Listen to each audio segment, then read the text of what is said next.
Salve, salve, gapianos e gapianas, tudo massa? Eu sou o professor Victor Xavier, sou professor de filosofia aqui do GAP, e hoje a gente vai bater um papo sobre criticismo kantiano, certo? Immanuel Kant, né, esse carinha aí, acredito que todo mundo já deve ter ouvido falar, né, do Kant. Ele foi responsável, gente, por conciliar, né, uma das maiores tretas filosóficas, que era a treta entre racionalismo, né, a corrente racionalista, versus o empirismo, certo? E aí, por exemplo, o racionalismo a gente pode colocar como grande expoente, né, dessa corrente o René Descartes, né, que acreditava que existiam ideias inatas, né, e que o racionalismo era o tipo de conhecimento mais confiável que a gente poderia ter.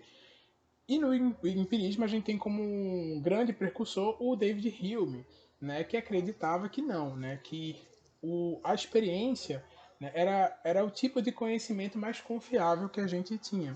Então, Kant ele vai ser responsável por cessar essa treta, né, resolver essa treta, e a gente vai ver como, ok?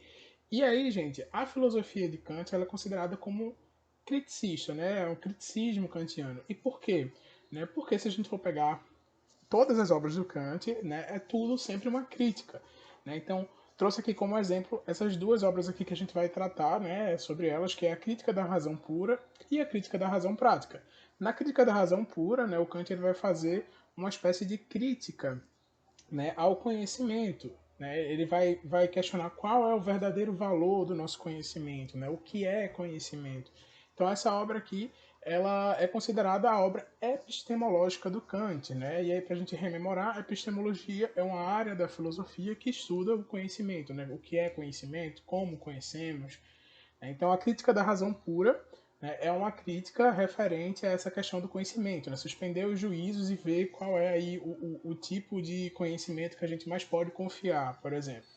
E na crítica da razão prática, né, o Kant ele vai colocar aqui, vai suspender o juízo, na verdade, sobre a ética e a moral, certo? Então, na crítica da razão prática, a gente vai ver sua teoria ética e moral, e na crítica da razão pura, a gente vai ver a sua teoria epistemológica, certo?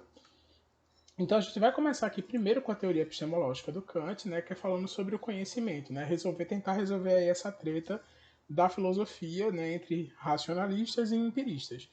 Para Kant, gente, existem duas principais fontes de conhecimento que qualquer sujeito pode ter, certo? E aí essas fontes de conhecimento são a sensibilidade e o entendimento, certo? Ou seja, né, a sensibilidade é aquilo que provém da experiência, né, como defende o empirismo, e o entendimento é aquilo que provém da razão, como defendem os racionalistas, certo?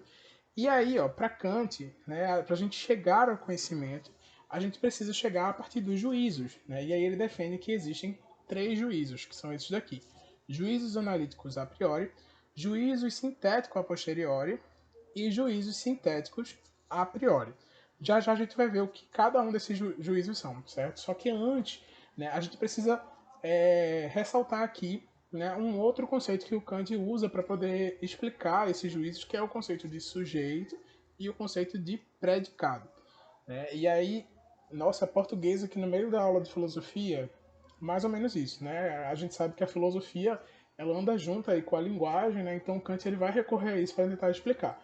Então vamos lá, o primeiro exemplo aqui. O círculo é redondo. Né? Quando eu falo círculo é redondo, o sujeito círculo ele vai ter como predicado o fato dele ser redondo, certo? Quando eu digo o triângulo possui três lados, certo? O sujeito triângulo vai ter como predicado três lados. Então, assim, essas duas frases, gente, quando né, a gente fala círculo, a gente nem precisa dizer que o círculo é redondo. Né? Ou quando a gente fala triângulo, eu não preciso reafirmar que o triângulo tem três lados. Porque todo mundo já sabe que o círculo é redondo e que o triângulo possui três lados. Então, ó, Kant já vai puxar essa ideia de sujeito predicado para o juízo analítico a priori, certo? O juízo analítico a priori vai ser aquele juízo que o predicado, né, ele vai estar exposto no sujeito, certo? Então, o fato do círculo ser redondo, né, já é um predicado que é inseparável do sujeito círculo, certo? O círculo é redondo. Então, para Kant, né, vai existir essas ideias, né, esses juízos, na verdade, que são juízos analíticos a priori. O juízo sintético a posteriori vai ser um tipo de juízo que o predicado não vai estar claramente assim no sujeito, né? Exemplo, o círculo é redondo e... Ah, não, calma, já confundi. O círculo é verde, certo? E o quadrado é laranja, certo? Quando eu falo que o círculo é verde e o quadrado é laranja, para eu saber que o círculo é verde e o quadrado é laranja, eu tive que ter contato com o círculo e com o quadrado, certo?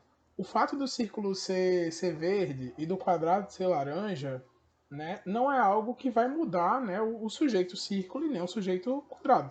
Eles poderiam ser azul, rosa, preto, poderiam ser de qualquer cor. Mas o círculo e o quadrado que eu tive contato, né, eles eram verde e laranja. Então eu só pude chegar a essa ideia, né, a partir do momento que eu tive a experiência. Então o juízo sintético a posteriori é o juízo que vai dar ênfase à experiência, certo? Eu só vou conhecer o predicado do sujeito se eu tiver experiência e contato com ele. O juízo analítico a priori, né, ele vai reforçar um predicado que já é do próprio sujeito, não tem como a gente separar, certo? Então, a grosso modo, a gente poderia dizer que o quê? Que o juízo analítico a priori nada mais seria do que o racionalismo e o juízo sintético a posteriori nada mais seria do que o empirismo. E aí vem a sacada de mestre do Kant, certo? Que é o juízo sintético a priori. Né? Então veja, ele juntou o sintético do posteriori, né, junto com a priori, e criou essa categoria nova que é o juízo sintético a priori. E essa categoria nada mais é do que juntar esses dois tipos de juízo para a gente poder conhecer. Né? Então, o juízo sintético a priori ele vai ter tanto os conceitos, né, as ideias, a razão lá para a gente poder conhecer, como também vai ter que ter a experiência. Né? Então, um exemplo disso daqui é a física, por exemplo. Né? A física ela possui conceitos, né, que o sujeito já está no predicado. Tipo, por exemplo, a matéria é extensa, toda matéria é extensa, ou seja, toda matéria, né, ela vai ocupar lugar no espaço, né, e ela vai ter uma extensão, certo? Isso todo mundo já sabe, matéria é extensa, certo? É um conceito já. O fato da matéria ser extensa já é um predicado inseparável da matéria, certo? Mas existem também ideias na física que a gente não consegue provar nada, né, ou não ir muito à frente nessas ideias, se a gente não precisar experimentar ela, se a gente não pôr ela em prática, certo? Então Kant ele vai ter essa sacada, né, de tipo, ó, vamos juntar, né, os dois e sem prática e sem razão, a gente não vai chegar a lugar nenhum. Então a gente precisa, né, dessas duas categorias juntas para poder chegar ao conhecimento, certo? Então, ou seja, o conhecimento é constituído de algo que recebemos de fora da experiência, a posteriori, e de algo que já existe em nós mesmos a priori, e, portanto, anterior a qualquer experiência.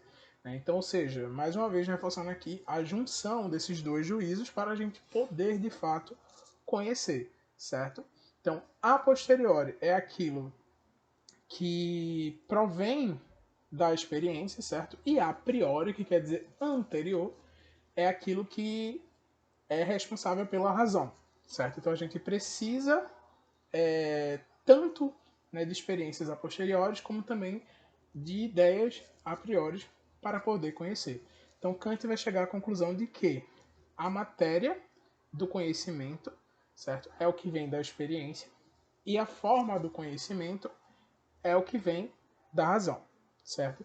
Então matéria e forma atuam juntas ao mesmo tempo, certo? Não tem como dissociá-los. Não tem como a gente, quer dizer, dividi-las, separá-las, certo? Para Kant, há duas principais fontes de conhecimento no sujeito, certo, gente? As formas a priori da sensibilidade são espaço e tempo.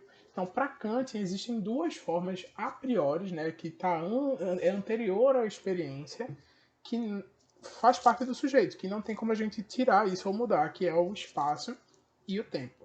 Certo? Espaço e tempo são atributos do sujeito e condições de possibilidade de qualquer experiência. Então é impossível, gente, impossível eu ter alguma experiência sem ela estar acontecendo, né, em um determinado espaço, em um determinado tempo, certo? Se eu estou tendo aqui a experiência, né, eu, professor Vitor, estou tendo a experiência com esse celular.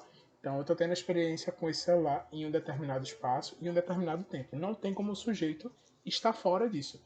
é impossível a gente conhecer algo, né, fora de um espaço e fora de um tempo. Então são formas, na verdade, a priori da sensibilidade, certo? É o espaço e o tempo. Né? Além disso também, gente, o Kant ele vai identificar 12 categorias que funcionam como conceitos puros, certo? Ou seja, ele vai acreditar que dentro da nossa cabeça, do nosso cérebro, existem 12 categorias, certo? E essas categorias elas funcionam como caixas vazias, certo? Ela tem um conceito, mas ela está vazia, certo? A gente só vai conseguir encher essas caixas a partir do momento que a gente tem a experiência. Então, mais uma vez aqui, ó, ele reforça a ideia, né, do racionalismo e empirismo juntos, certo? Então a gente possui ideias inatas, assim como defendia René Descartes, né, no racionalismo, mas para Descartes essas ideias elas já estavam prontas na nossa cabeça, né? E Kant discordava, né? Para Kant essas ideias eram como se fossem conceitos, né, caixas vazias que a gente separa no nosso cérebro e que a gente só vai de fato encher essa caixa, aprender, né, as coisas que correspondem a essas categorias a partir do momento que a gente, né, vivencia as coisas, experimenta as coisas, certo? Então, ele separa essas categorias em quatro grandes grupos, que é quantidade, qualidade, relação e modalidade, certo? E cada grupo possui 3 categorias. Então, referente a essa questão do entendimento, né, para Kant, né, além da questão do espaço e tempo que o sujeito precisa estar para poder conhecer, ele também possui aí essas 12 categorias, certo?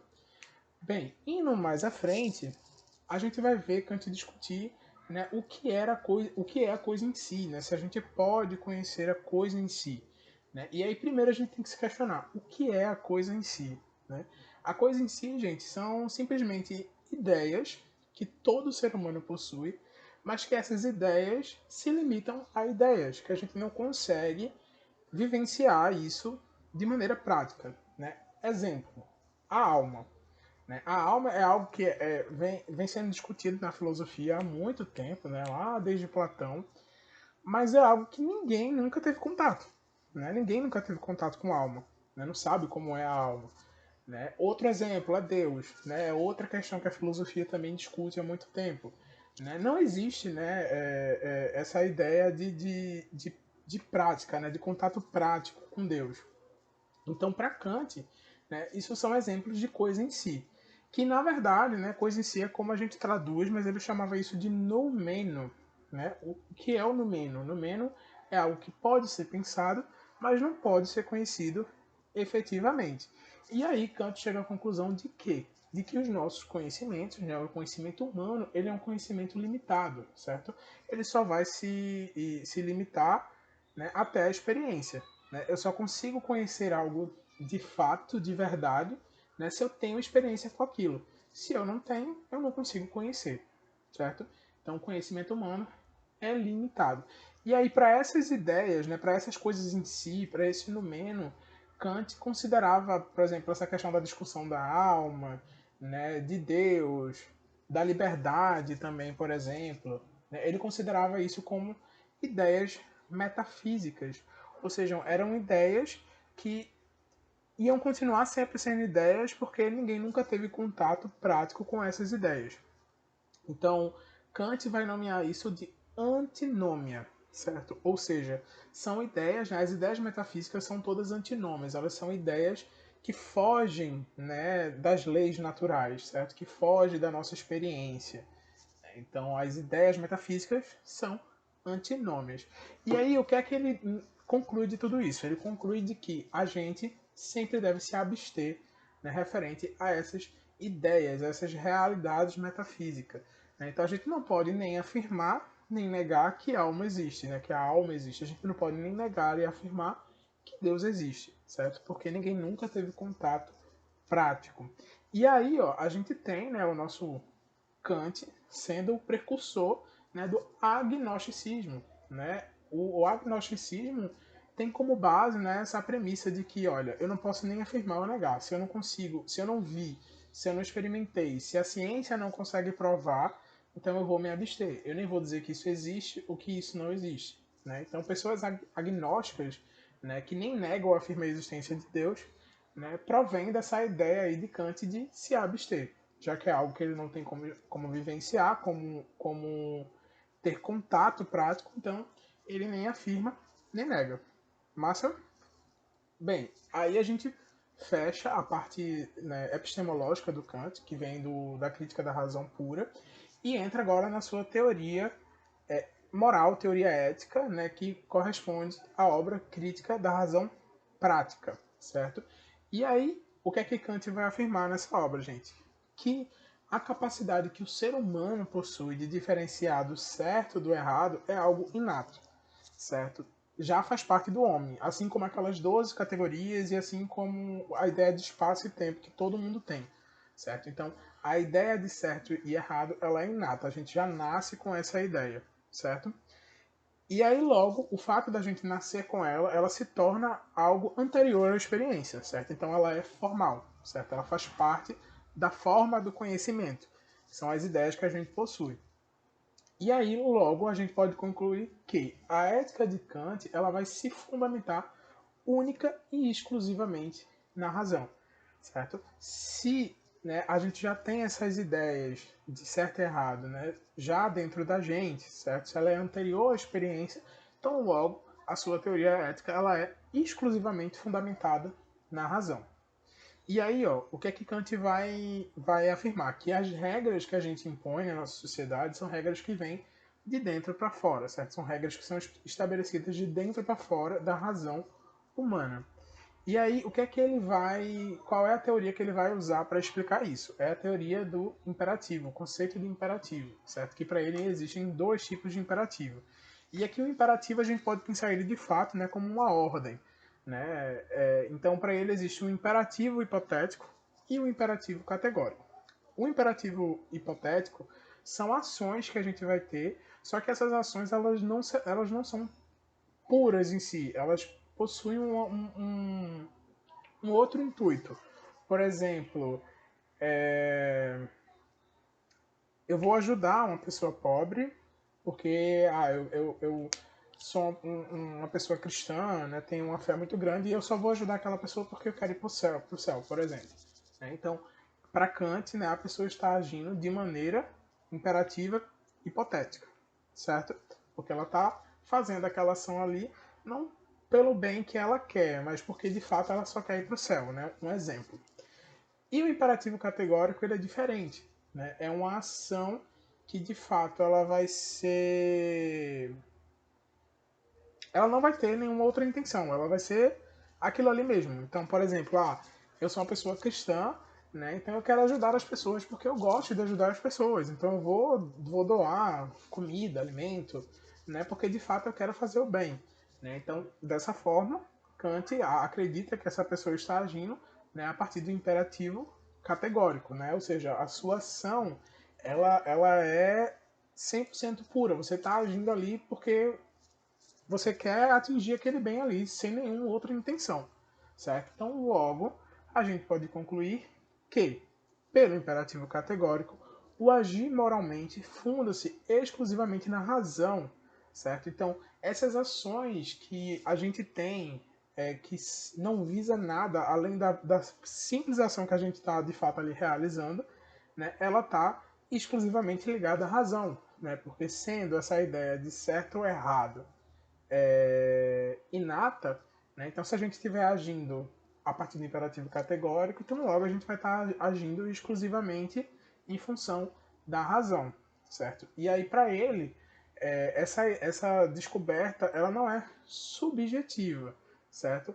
Ela tem que ser universal, ou seja, você tem que agir dessa forma porque de fato é algo que está totalmente relacionado com a sua razão, certo? Você está agindo dessa forma visando a universalidade, né?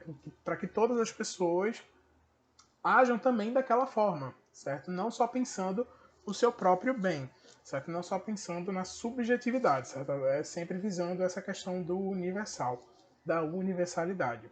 Certo, galera? Bem, essa foi a nossa aula de hoje, certo? E aí, ó, estamos finalizando, né? Mas aí qualquer dúvida que vocês tiverem referente a Kant, filosofia de Kant, ou qualquer outra dúvida de filosofia, certo? Existem eu e mais 2 monitores de filosofia, que é a Nicole e o Tarcísio, certo? Mas qualquer dúvida que vocês tenham que eu possa ajudar também, né, referente à filosofia, vocês podem entrar em contato pelo meu Instagram ou pelo meu e-mail. Massa? Ou no WhatsApp também, lá do grupo do GAP, ok, galera? É isso, essa foi a nossa aula de hoje. Eu espero que vocês tenham entendido e até a próxima, galera. Cuca fresca.